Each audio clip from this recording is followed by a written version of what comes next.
Hola gente, ¿cómo están? Bienvenidos a nuestros canales Bernabé, Hijo de Consolación y Teologtos 316. Quiero agradecerte, hermano, por la invitación que me has hecho a este estudio. Como ustedes han podido ver en el título sobre Judas, ¿no? Y bueno, y este tema que por ahí ha sido polémico en las redes, pero que bueno, que para nosotros el ambiente cristiano más o menos lo tenemos claro.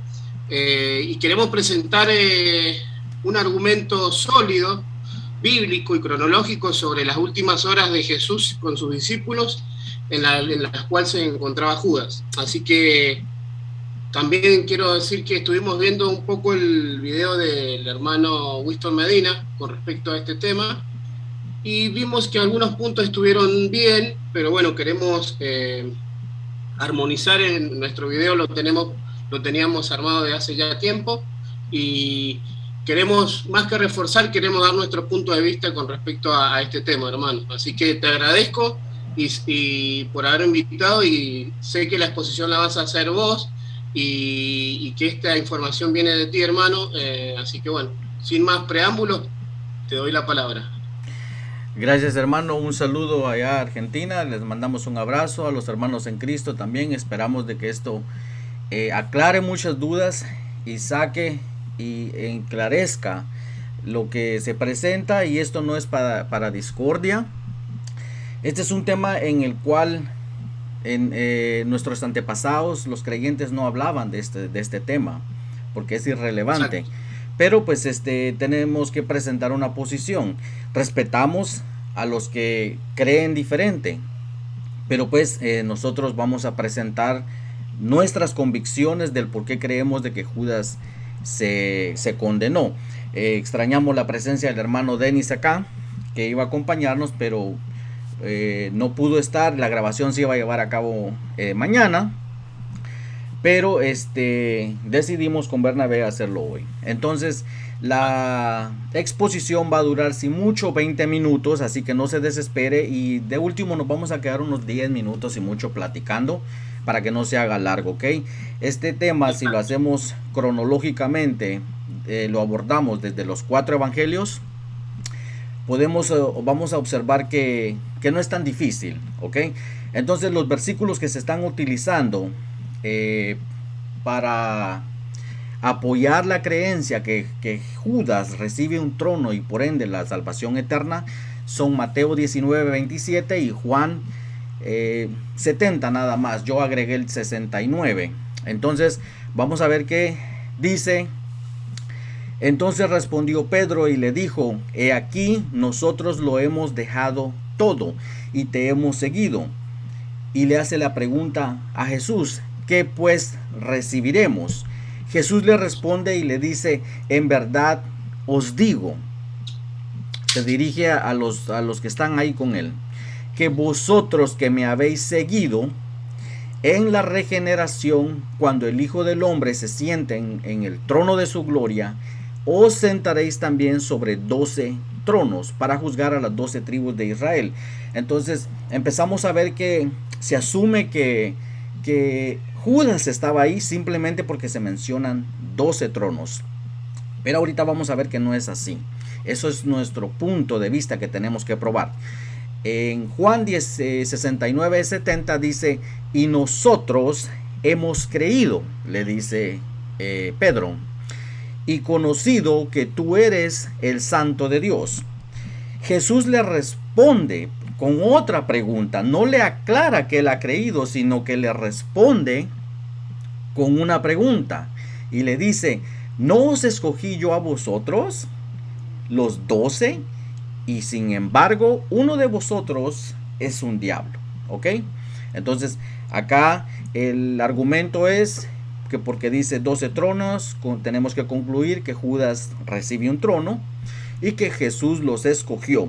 Pero aquí lo que tenemos que probar, si lo escogió para vida eterna o los escogió para un ministerio nada más. Entonces, vamos a seguir a la siguiente carpeta, donde dijimos que vamos a estudiar, abordar este tema cronológicamente. El tiempo en lo que sucede estos eventos tiene mucho que ver y lo vamos a notar ahorita. En Lucas que es donde está la confusión, por eso lo subrayé, del 14 al 23, Mateo y Marcos, que están ahí arriba también, ocurre la misma narración contada de diferente manera, pero prácticamente la idea es la misma. Y dice así, están en la cena del Señor, ¿verdad? Y en el versículo 14 dice, cuando llegó la hora, ¿verdad? Se sentó a la mesa y con él los apóstoles. En el Evangelio de Mateo dice los 12 apóstoles. Aquí hasta ahí no tenemos problema. Ahora en el 15 les dice, intensamente he deseado comer esta Pascua con vosotros hasta antes de padecer, antes de morir. Mas he aquí, la mano del que me entrega está conmigo en la mesa, porque en verdad el Hijo del Hombre va según se ha determinado, pero hay de aquel hombre por quien él es entregado. El 23 es muy importante acá. Entonces ellos comenzaron a discutir entre sí quién de ellos sería el que iba a hacer esto, o sea, el que lo iba a traicionar. Lucas para su narración allí y tenemos una pregunta aquí. Ellos están preguntándose quién es. Y tanto Lucas, Mateo y Marcos no responden esta pregunta, pero lo hace Juan.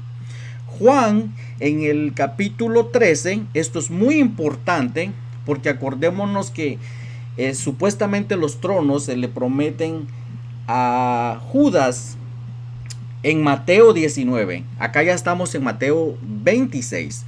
Pero bueno, siguiendo con la cronología, Juan recoge la historia y nos responde la pregunta de quién es el que va a traicionar a Jesús. Y Jesús les responde, es aquel a quien yo daré el bocado. Daré el bocado que voy a mojar. Y después de mojar el bocado, lo tomó y se lo dio a Judas, hijo de Simón Iscariote. Y después del bocado, Satanás entró en él. Entonces Jesús le dijo, lo que vas a hacer, hazlo pronto. Ahora quiero hacer una pausa donde dice después del bocado. ¿Ok? ¿Por qué tenemos que hacer una pausa aquí? Porque yo no sé si usted ha ido a un restaurante y cuando uno llega al restaurante, antes que le den el plato fuerte, le llevan un aperitivo, creo que se dice. Acá se dice botana. Algo con que usted pueda estar comiendo antes del plato fuerte. Entonces, ¿qué nos dice esto? Esa observación del bocado es simplemente la botana o lo que estaban comiendo ellos antes de la cena del Señor, antes del plato fuerte, pues. Porque en el plato fuerte que viene siendo la cena del Señor es donde Judas se pierde la bendición, donde Jesús dice, este es mi cuerpo que será quebrantado por ustedes. Ya los 11 nada más. Entonces con esta ilustración podemos entender que el bocado se refiere simplemente a la comida antes de la cena del Señor.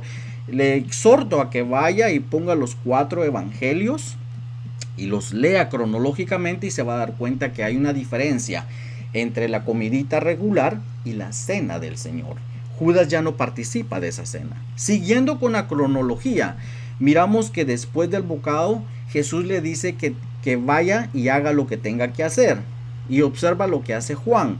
Dice en el versículo 30, Judas dice, después de recibir el bocado, ya no participa en el plato fuerte, salió inmediatamente y ya era de noche. Entonces ya vemos que la pregunta que se hace en Lucas es respondida y tenemos un patrón de idea. Ahora, acá tenemos la cronología de los 4 evangelios, ¿ok? En Lucas ellos están discutiendo de quién lo traiciona. Ya nos dimos cuenta en Juan que es Judas y que salió inmediatamente donde ellos están llevando a cabo la cena del Señor y la comidita, ¿verdad? Ahora, nuestro trabajo es investigar cuando regresa Judas a la escena y notamos que, observe lo que está pasando acá. Judas desaparece en el capítulo 13 y vuelve a aparecer en el capítulo 18, ya cuando llega al Getsemane, al monte de los olivos. Dice: entonces Judas, tomando la corte romana y a varios alguaciles de los principales sacerdotes y de los fariseos, fue allá. Entonces miramos la salida y el regreso de Judas. Y Lucas no lo confirma. ¿Ok? En Lucas 23, en el versículo 23, desaparece Judas, se va. Y en el 47 regresa. Observa que dice: mientras todavía estaba él hablando, o sea Jesús, llegó una multitud y el que se llamaba Judas. Esta cronología la va a encontrar la salida de Judas en Mateo 26:30 y el regreso del 26:47, y lo mismo pasa con Marcos. Ahí tiene las referencias. Entonces, acá vamos a marcar una línea temporal en la cual Judas no está. Entonces, todo lo que se dice mientras Judas no está, no tiene por qué aplicarle a Judas. No solo eso,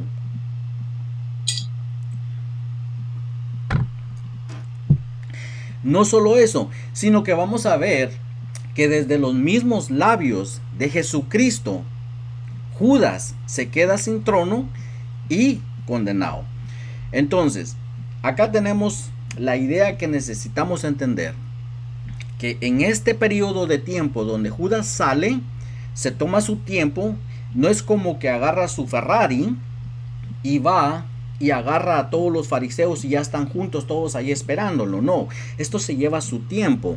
Entonces, en lo que Judas camina a ir a atraer esta gente y regresa al Getsemani o al monte de los olivos, pasa un periodo de tiempo. En ese periodo de tiempo es donde Jesús dice esto. Empezamos con el evangelio de Lucas. Y Lucas, acá ya no está Judas, y les dice: vosotros sois los que habéis permanecido conmigo.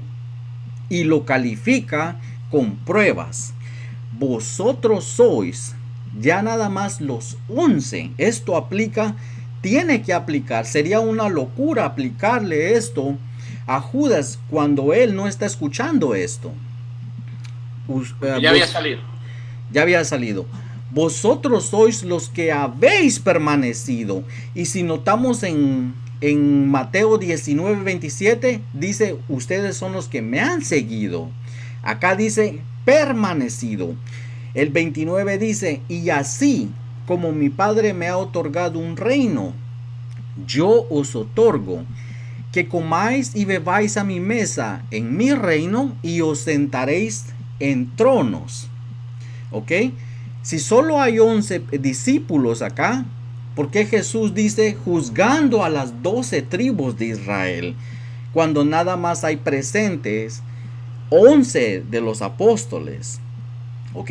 Entonces acá miramos que ya le quitaron el trono a Judas, porque como lo dije, sería muy insensato decir que ese trono le pertenece a él cuando Judas ya no está. Y algo muy interesante antes de avanzar en el estudio es que el autor de Juan hace algo muy impresionante. Dice lo siguiente: observe, después, inmediatamente que sale Judas, pongámonos a pensar, ¿por qué Jesús esperó que Judas saliera del lugar para empezar a derramar todas estas bendiciones sobre los otros 11 apóstoles? ¿Ok? Entonces, acá estamos en el capítulo 14 de Juan. En Lucas ya notamos que se queda sin trono, ¿verdad?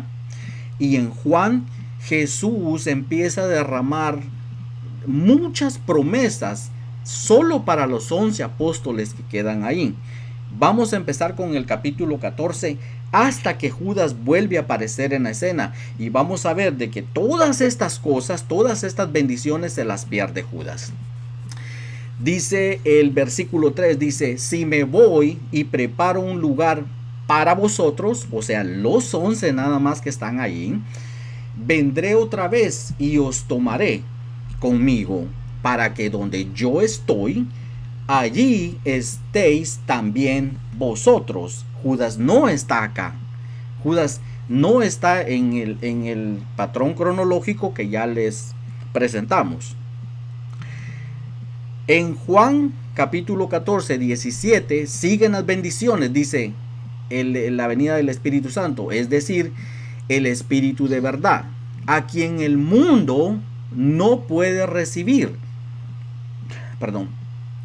porque ni ve ni le conoce, pero vosotros, los 11 que están ahí, sí le conocéis. Y acá hay algo muy importante. ¿Por qué? Mora con vosotros, esto es muy importante, con vosotros, y estará tiempo futuro en vosotros. Es cuando recibimos al Espíritu Santo y entra en nosotros. Eso es muy importante, con vosotros y dentro de vosotros. ¿Ok? Entonces, para este instante, Judas ya se pierde que el Espíritu esté de recibir el Espíritu adentro de él, porque muere inmediatamente. Siguiente capítulo 15. Todo sarmiento o pámpano que en mí no da fruto, lo quita. ¿Quién? El Padre. Y todo el que da fruto, lo poda, lo alimenta. ¿Para qué? Para que dé más fruto. Vosotros, escuche la diferencia, que Judas ya no está ahí y les dice, vosotros, a los 11, ya estáis limpios. El único que no quedó limpio fue Judas, porque no está ahí, por la palabra que os he dado. Versículo 16. Vosotros, otra vez los 11, no me escogisteis a mí, sino que yo los escogí a vosotros. ¿Y para qué los escogió? Aquí responde la pregunta Jesús, no para vida eterna hasta ese momento. Y os designé, ¿para qué?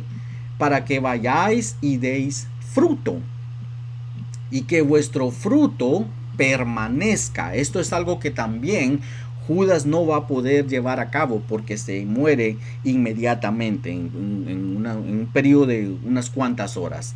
Versículo 27, observe, y vosotros, los que están ahí con él, los 11, daréis testimonio. Eso es algo que Judas tampoco va a poder hacer porque muere. Daréis testimonio también porque habéis estado conmigo desde el principio. Observe cómo Jesús hace la diferencia, que han estado con él desde el principio y darán testimonio de Jesús. Eso es algo que Judas no va a poder llevar a cabo porque muere. Acá les dejo 4 o 5 referencias más que son muy importantes, que las debemos de repasar. La primera es en el capítulo 17:9. Recuérdese, Judas aparece en la escena hasta el capítulo 18 de regreso. Entonces, esto está sucediendo mientras Judas no está presente. Yo ruego por ellos. ¿Por quiénes? Por los que están ahí presentes con él. No ruego por el mundo, sino por los que me has dado. Jesús hablándole al Padre, porque son tuyos. Los que tenía ahí, esto lo están escuchando los apóstoles. Jesús está intercediendo por ellos. Versículo 11 lo aclara más. Ya no estoy en el mundo, pero ellos sí están en el mundo, y yo voy a ti.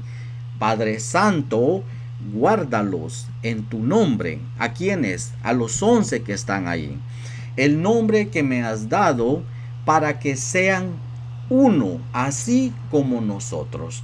Esto es algo que también Judas no va a poder cumplir, porque muere inmediatamente. ¿Cómo va a llegar a ser uno en unidad con los apóstoles si está a punto de morir? No pasan ni siquiera 24 horas para que Judas se quite la vida él mismo. Entonces esta es una promesa que Judas no va a poder cumplir. En el versículo 17-12 dice, cuando estaba con ellos, observen, con ellos, los que están presentes ahí, los guardaba en tu nombre y los guardé. Por eso es que están ahí con él, seguritos. Y ninguno se perdió excepto el hijo de perdición, para que se cumpliera la escritura. ¿Ok? Algunos argumentan acá que los guardó en el sentido de que no les quitaran la vida. La cuestión acá es de que Judas fue el que se quitó la vida, no se la quitaron a él, sino él mismo se quita la vida.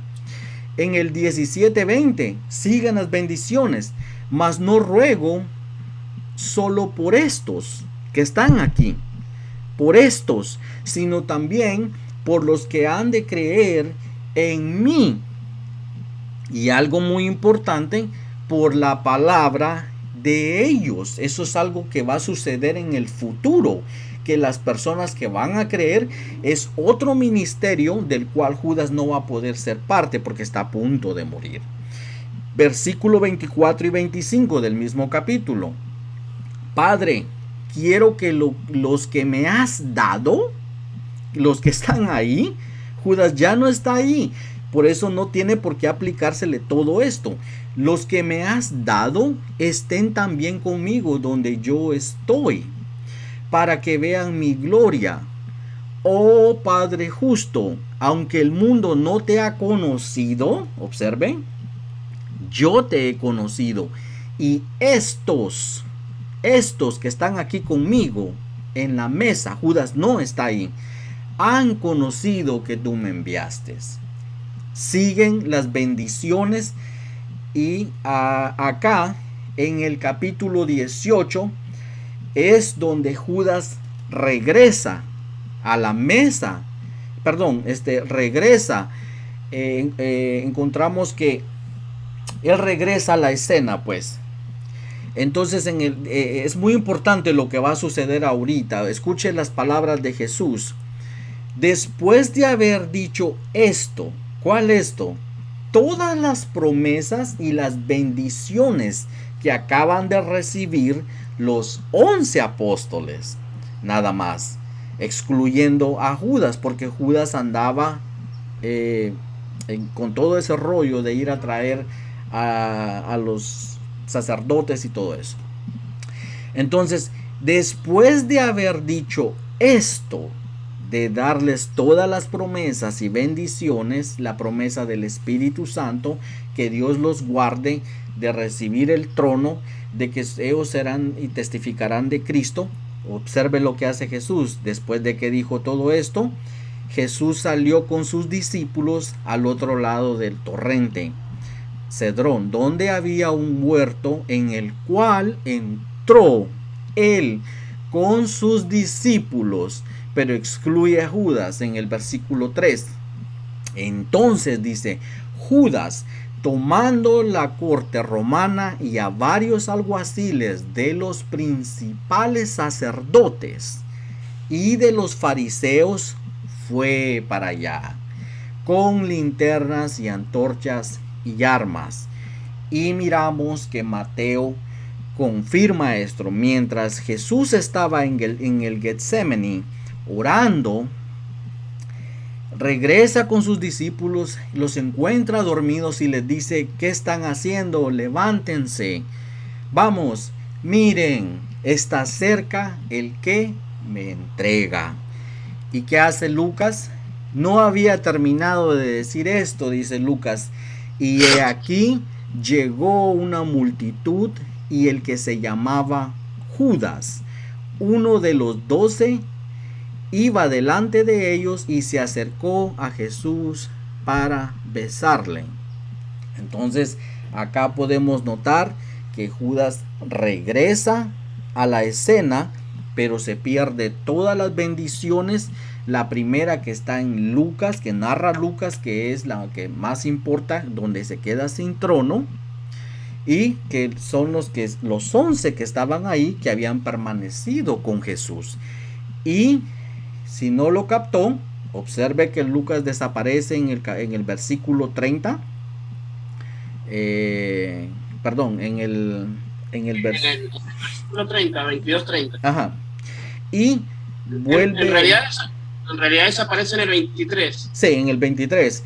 Desaparece, pero la promesa del trono, él lo hace en el 28. Desaparece en el 13, en el 23. Y la promesa es en el 28 al 30. Pero Lucas nos dice que mientras todavía estaba Jesús diciendo eso, Judas aparece otra vez en la escena. Entonces, con toda esta información, con todo este patrón que pudimos observar, donde hay una interrupción que deja a Judas fuera de la ecuencia de narraciones y de promesas, y aparece de nuevo al entregar al Señor Jesús, nos deja bien claro que todas las bendiciones que fueron derramadas y las promesas entre ese periodo donde él no estuvo, no tienen por qué ser aplicadas a Judas, porque sería una locura, sería ilógico aplicárselas a alguien que no estuvo presente cuando Jesús las dijo.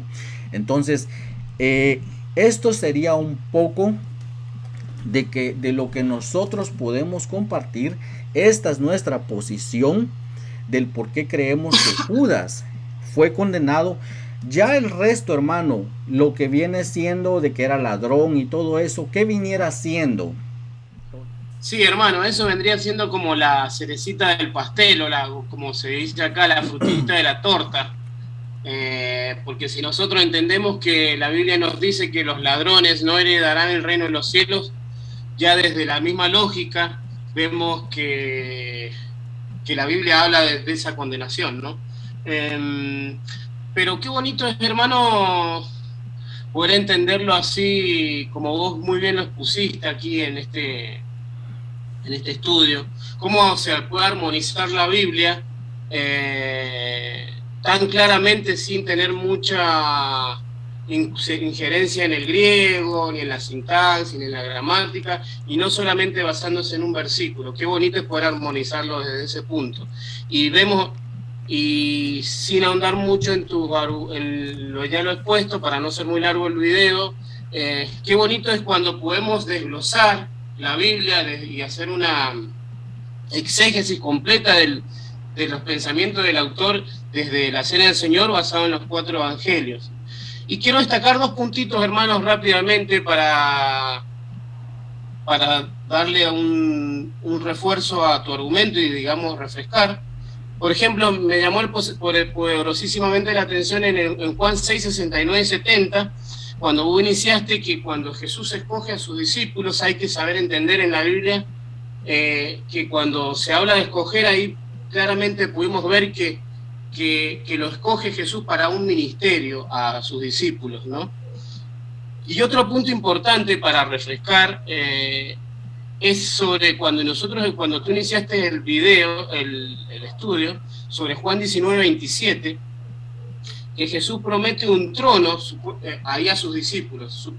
Supuestamente ahí se asume que está Judas, pero para nosotros, por ejemplo, para este estudio que estamos presentando, no sería problema que estuviera Judas ahí, porque si Jesús en Mateo 19, 27, donde Jesús le promete un trono a sus discípulos, lo tendría que cumplir, ¿no? Y cuando vos muy bien fuiste a Lucas 22, del 28 al 30, vemos que ese trono no se le dio a Judas porque ya no estaba ahí, como ya lo sabes y lo explicaste claramente. Pero algo que me llama poderosísimamente la atención, hermano, y fíjate qué hermoso, o sea, cómo podemos, digamos, entender la Biblia y cómo lo podemos armonizar cuando Jesús espera que que Judas salga de ahí, y es increíble, hermano, todas las bendiciones desde que sale Judas, si lo analizamos desde el capítulo 13 de Juan, todas las bendiciones que se pierde Judas, todas las promesas del Padre, cuando Jesús ora por sus discípulos, todas esas promesas y bendiciones que Jesús le hace a los 11, porque ya Judas no estaba ahí, se las pierde. Entonces eso me llama poderosísimamente la atención y es increíble cómo Judas se pierde esas promesas, hermano. ¿Cómo Judas se pierde esas promesas? Entonces, ¿cómo nosotros podemos tenerlo salvo a Judas? Es increíble que alguien piense que Judas está salvo. Cuando nosotros armonizamos la Biblia, y aquí el Señor en su palabra nos dice que no, porque Judas aparece, fíjate lo hermoso, hermano, y recalco esto, que yo no he visto en las redes que se presente la cena del Señor desde Juan, cuando Judas sale en el capítulo 13 y después vuelve en el capítulo 18, que recién ahí entra Judas en escena. Y fíjate qué increíble todas esas bendiciones que Judas se pierde. Entonces,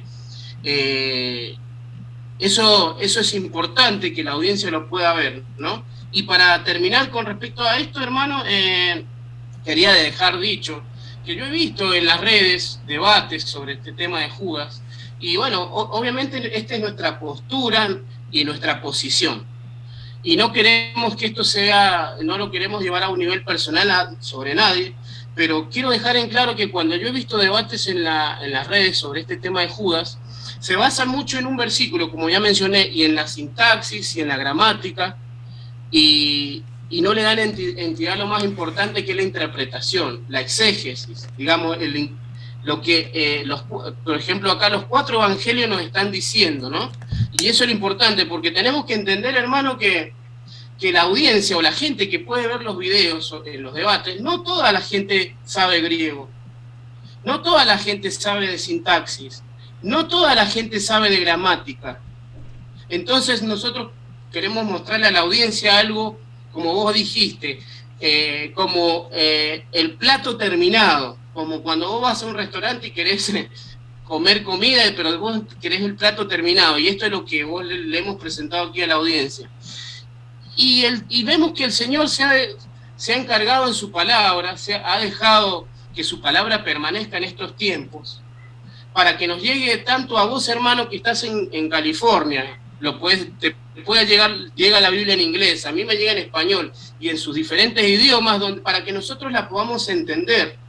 Y no necesariamente necesitamos el griego para entender lo que está pasando en alguna situación bíblica, ¿no? Y en este caso de Judas. Así que eso es lo que queremos dejar en claro, y que la gente se sienta edificado con este tema, como me he sentido yo y vos, hermano. Así que era eso que quería decir con respecto a este argumento, y te agradezco por haberme permitido compartirlo, hermano, y estar aquí en este video.